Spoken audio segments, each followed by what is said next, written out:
Assalamualaikum warahmatullahi wabarakatuh. Alhamdulillah, nahmaduhu wa nasta'inuhu wa nastaghfiruh wa na'udzu min shururi a'malina wa sayyi'ati a'malina. Man yahdihillahu fala mudilla lahu wa man yudlil fala hadiya lahu. أشهد أن لا إله إلا الله وحده لا شريك له وأشهد أن محمدا عبده ورسوله. اللهم صل على سيدنا محمد وعلى آله وأصحابه ومن تبعهم المكرم والمحترم الشيخ الدكتور بلال الحلق الجمالي Al-Quran Sayyidi Syekh Muhammad Maksum Sofa Al-Muharib bin Muhammad Mahmud Al-Farmasi Khadimul Ma'had Islam Syekh Al-Quran Syekh Yazid Al-Habib Syekh Al-Hakim Hadirun rahimahullah. Awalan hamdan syukran Allah subhanahu wa ta'ala alladzi a'tana rahmatan wa hidayatan hatta najma'na fi hadzal makan mubarak wa hayya bina صلى على سيدنا محمد صلى الله عليه وسلم الذي أخرج الناس من الظلمات إلى النور من الجاهلية إلى الإسلامية من الضلالة إلى الهداية. أقول شكرا كثيرا بحضور الشيخ دكتور بلال الحلق المكناني معهدنا الإسلام الشاكر القرآن. هذا معهد جديد قد أسس في سنة 1935 قبل دولة إندونيسيا بيد سيدنا الشيخ محمد بن محمود Syekh Mahfud At-Tarmasi wa Tuqirul Ulama Mu'allimu di Haramain di Makkahil Mukarramah. Di zamani Syekh Mahfud kasir ulama di Indonesia mu'allimuna di Masjidil Haram.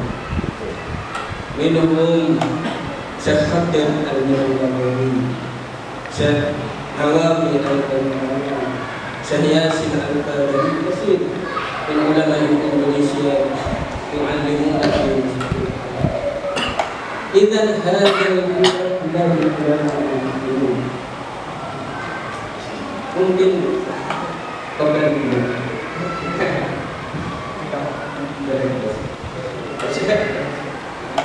mungkin بهذا البلد موجود شيخ كبير منهم شيخ محمود هو جد الشيخ معصوم بن محمد بن حارث بن محمد بن محمود الترمذي. قد ألف كثير من الكتب الإسلامية وشيخ محمد ابن شيخ محمود ولد في مكة بعد سنتين انتقل إلى إندونيسيا في جوجا مع شيخ منawar في تحت رعاية منawar شيخ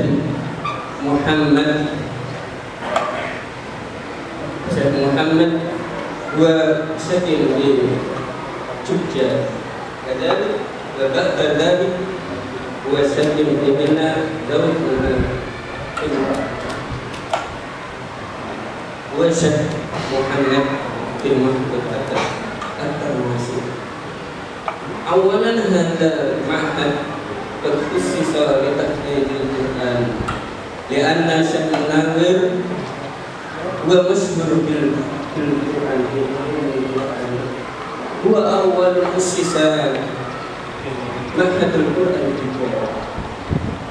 كثير من علماء القرآن الإنجليزية قد أسند إلى شيخنا منهم شيخ أرواني القدسي صاحب البيت البركة في قراءة السبع وتلميذه شيخ منامل وشيخ محمد وتلميذ شيخ منامل.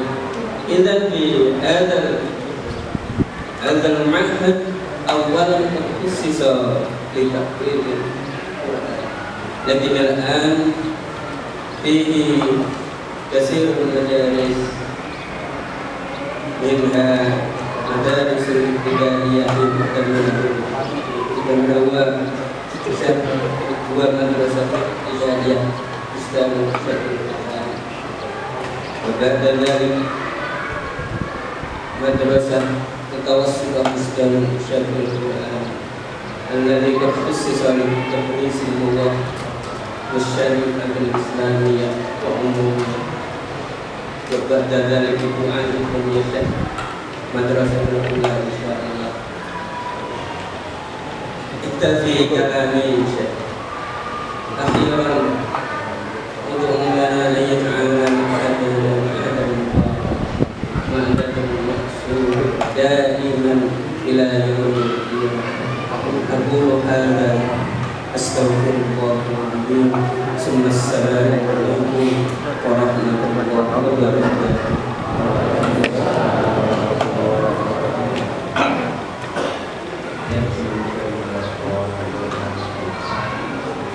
على سيدنا محمد وعلى آله وأصحابه الطيبين الطاهرين. بداية أشكر الشيخ على ما أتحفنا به، وأسأل الله سبحانه وتعالى أن يجعل العمر الطويل له ولهذا المعهد وأن ينفع به أمة محمد صلى الله عليه وسلم. Serta salam semoga tetap tercurahkan kepada baginda Nabi Muhammad Sallallahu Alaihi Wasallam, kepada para sahabatnya dan para keluarganya. Kemudian di awal kata tadi saya mengucapkan rasa terima kasih terutama kepada Syekh yang berkecimpung di pesantren ini, terutama kepada yang pendirinya.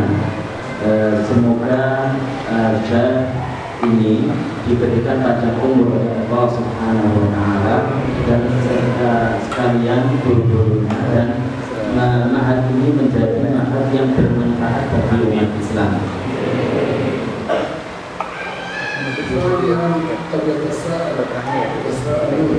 ماذا بالأقوال الأولية الإنجليزي؟ الجواب هذا الرجل الذي التقيته في أوروبا، وهو كان في الدعوة إلى الله وأنا كنت في الدعوة إلى الله، فاجتمعنا في بيت الله تعالى فتعارفنا، فكانت معرفة الخير أن دعاني إلى هذا الخير العظيم الذي أراده منه. Mungkin dari kita semuanya itu saya bertanya, kok bisa dari Amerika ke sini? Bagaimana ceritanya? Ceritanya begini singkatnya, bahwasanya Syekh itu dalam satu hari dia disuruh untuk berdakwah di Eropa, gitu. Kemudian beliau berdakwah di satu masjid Baitullah, yaitu masjid di Eropa, tepatnya di Ukraina, Kiev, yang sekarang lagi berkecamuk gitu. Kemudian beliau ini Syekh Bilal Al-Halab bertemu dengan seorang dai juga dari Indonesia, yaitu Syekh Mustafa. Di sana bertemu di sana, kemudian ngobrol, jadilah obrolan singkatnya bahwasanya beliau mengundang Syekh ini untuk datang ke Indonesia.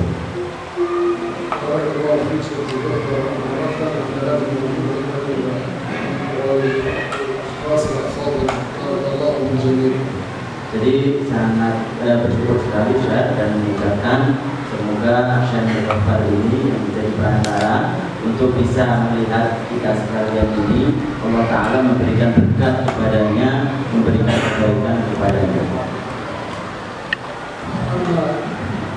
Amerika atau hadis itu yang muslim di Amerika لكن نحن المسلمون فرقة أهل السنة فرقة ناجية يوم القيامة إن شاء الله تعالى في تلك البلاد الحمد لله لها نشاط الناصر. Jadi mau cerita sedikit tentang Amerika. Bahwasanya di Amerika tersebut itu banyak golongan-golongan. Di sana juga banyak agama-agama, kita tahu semuanya. Akan tetapi alhamdulillah Syekh itu mengikuti akidah Ahlussunnah wal Jamaah. Di sana banyak sekali kegiatan-kegiatan yang di situ diperuntukkan untuk mengajarkan agama dan menegakkan Ahlussunnah wal Jamaah. نحن هناك الحمد لله عندنا معهد ليس مثل معهدك ولا العدد أقل، ولكن الأشخاص الذين هناك لهم أمهات كثير منهم ليسوا مسلمين، دخلوا في الإسلام الجديد مسلمون جدد يمكثون حوالي 3 أشهر حتى يتعلموا قراءة الفاتحة فقط. أحمد الله تعالى أنكم في هذا الخير العظيم. Kemudian di sana itu juga ada pesantren, pondok pesantren. Akan tetapi jangan dibayangkan pesantren di sana itu sama dengan di Indonesia, dengan mudahnya untuk mendapatkan siswa, dengan mudahnya mendapatkan santri dan lain sebagainya. Di sana ada santri, ada pesantren, tapi sedikit sekali. Bahkan di sana itu banyak anak-anak orang-orang yang baru masuk Islam. Dan diceritakan juga bahwasanya di sana itu ada anak yang masuk Islam tapi orang tuanya itu masih non Muslim begitu. Kemudian menetap di sana selama 3 bulan cuma untuk membaca Al-Fatihah, untuk memperbaiki bacaannya, yaitu bacaan Al-Fatihah. Maka dari itu kata Syekh, kita harus bersyukur di sini karena mudah untuk mendapatkan ilmu agama dan ilmu Al-Quran. الإسلام دين فيه بركة، وشرع النبي عليه الصلاة والسلام فيه بركة، ويصل إلى مشارق الدنيا ومغاربها بالعلم الصحيح الصافي. Jadi Islam itu agama yang penuh dengan barokah. Apa yang disyariatkan oleh baginda Nabi SAW kepada umatnya itu adalah barokah. Nyatanya Nabi SAW menyebarkan agama Islam sehingga ada di kemana-mana sampai yang ujung barat ataupun timur. Ini karena baginda Nabi SAW, karena keberkahan Islam.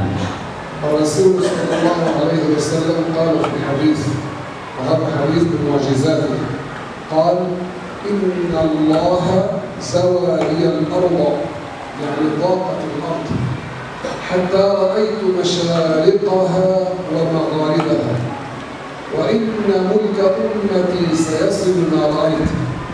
هذا الحديث فسروه أن أمة محمد تنتشر في الشرق والغرب، وأن علمه وسنته صلى الله عليه وسلم ستصل حيثما رأى.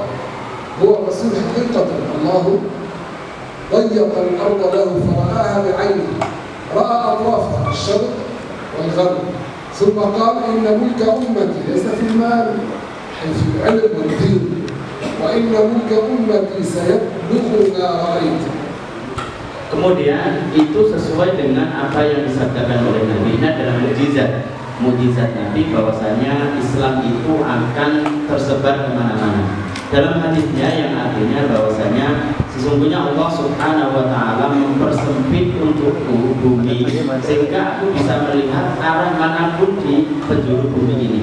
Artinya kata para ulama bahwasanya akan nanti Islam itu menyebar ke semua penjuru.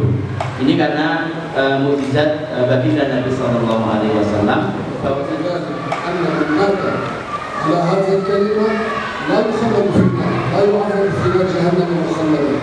Jadi kalimat ini, kata-kata la ilaha illallah itu sangat agung artinya.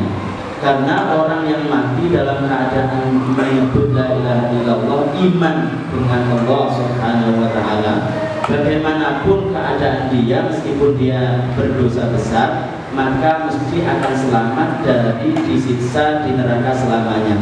Allah Ta'ala akan menyelamatkan dia dari api neraka, kemudian dia akan masuk surga. Setelah mungkin beberapa lama disiksa di neraka, kemudian akhirnya akan masuk surga. Itu karena sesuai dengan apa yang disabdakan oleh Nabi SAW dalam satu sabdanya, yang artinya bahwasanya orang yang mengucapkan la ilaha illallah, dalam hatinya masih iman kepada Allah, dia akan keluar dari api neraka dan akan dimasukkan ke surga. ما معنى هذه الكلمة باختصار لا إله إلا الله؟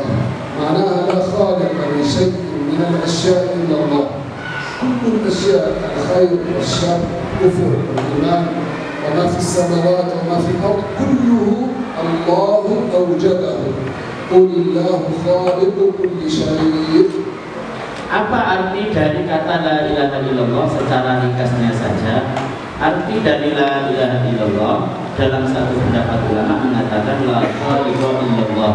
Tidak ada yang menciptakan dari tidak ada menjadi ada kecuali Allah. Semua yang ada ini adalah ciptaan Allah. Baik itu adalah kebaikan bagi kita atau keburukan bagi kita, langit, bumi dan lain sebagainya, semuanya adalah ciptaan Allah Subhanahu wa ta'ala. Karena itu sesuai dengan apa yang difirmankan oleh Allah Subhanahu wa ta'ala, Qulillahu khaliqu kulli syai'. Katakan Muhammad bahwasanya Allah yang menciptakan segala sesuatu.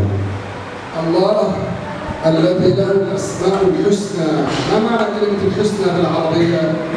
الشيخ الظفر عنده معهد في معهد الحسنى. ما معنى حسنى؟ أريدكم أن تعرفوا في العربية معاني الأمور حتى تفقهوها. الحسنى معناها الدالة على الحسن، على الكمال. الدالة على الكمال.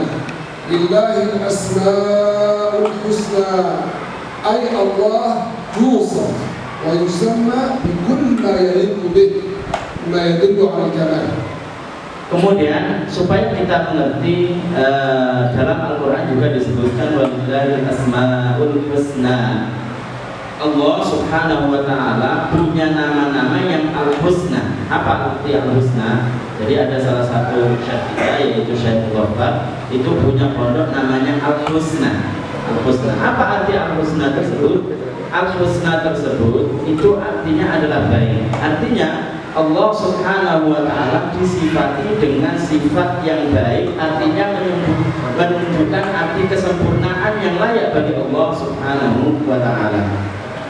لما نقول الله واحد، الله عظيم، الله خالق، الله سميع، الله بصير، كل هذا من الأسماء تدل كماله. Kemudian ketika kita mengucapkan umpamanya Allah wahid, Allah Esa, Allah umpamanya azim, Allah Ta'ala agung, Allah Ta'ala sami, Allah Ta'ala maha mendengar. Semuanya ini adalah nama-nama Allah yang layak bagi Allah Subhanahu wa ta'ala, menunjukkan arti kesempurnaan. أما إذا قال شخص الله له بداية، الله له ولد، الله له صورة أو له شكل، هذه ليست من الأسماء الحسنى. لذلك لا يجوز على الله ذلك. لا يجوز على الله أن يوصف بأن له صورة أو هيئة أو شكل أو لون أو مكان أو نحو ذلك من صفات الخلق.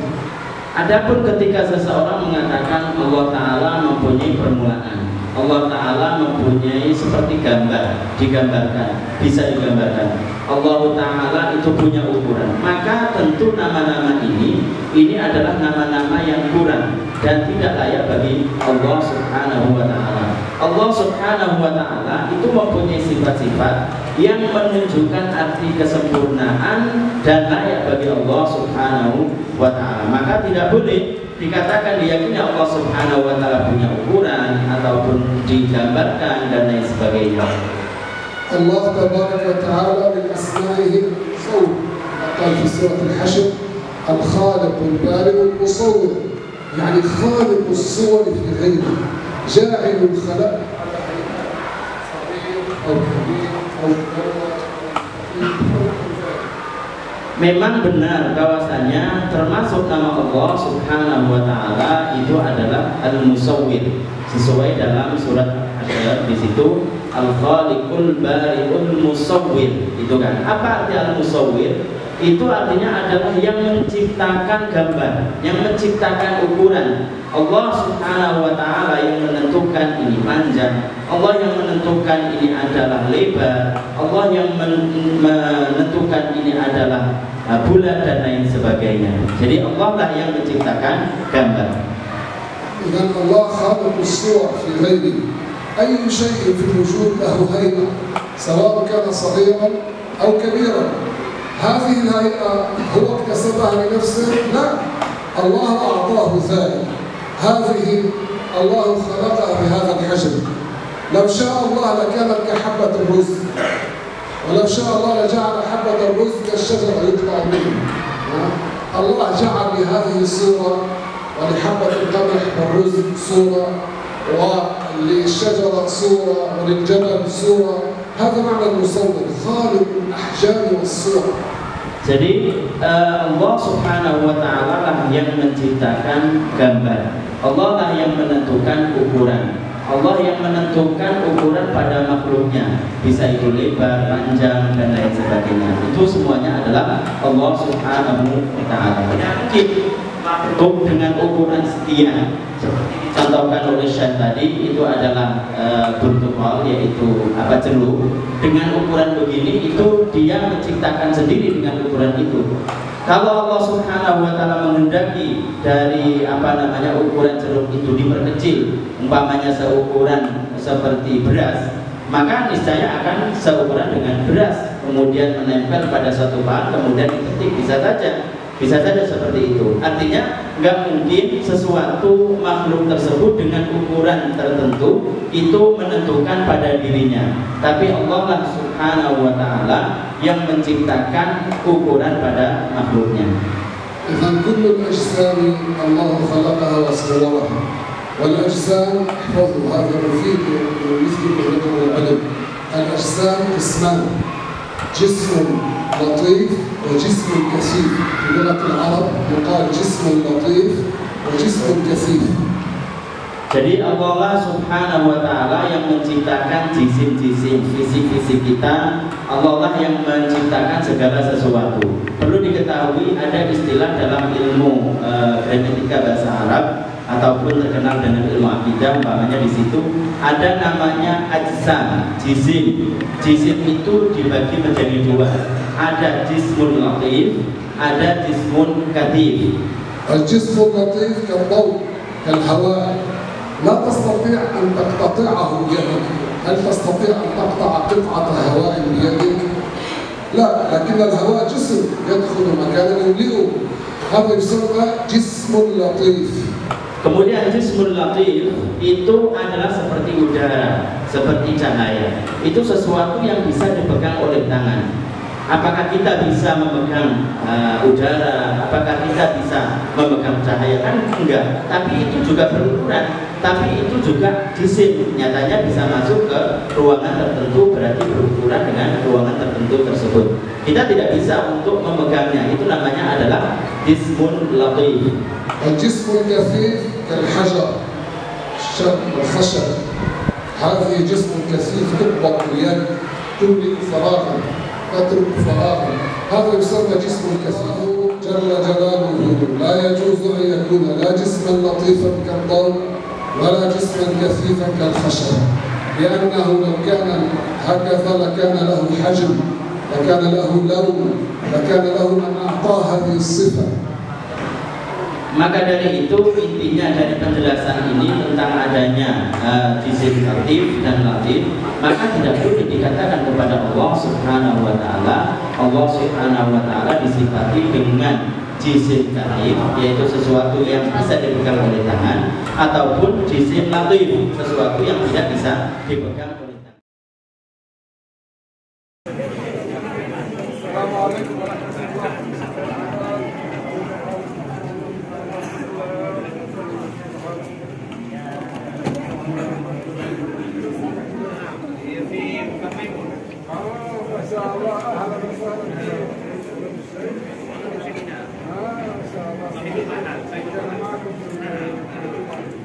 Assalamualaikum warahmatullahi wabarakatuh.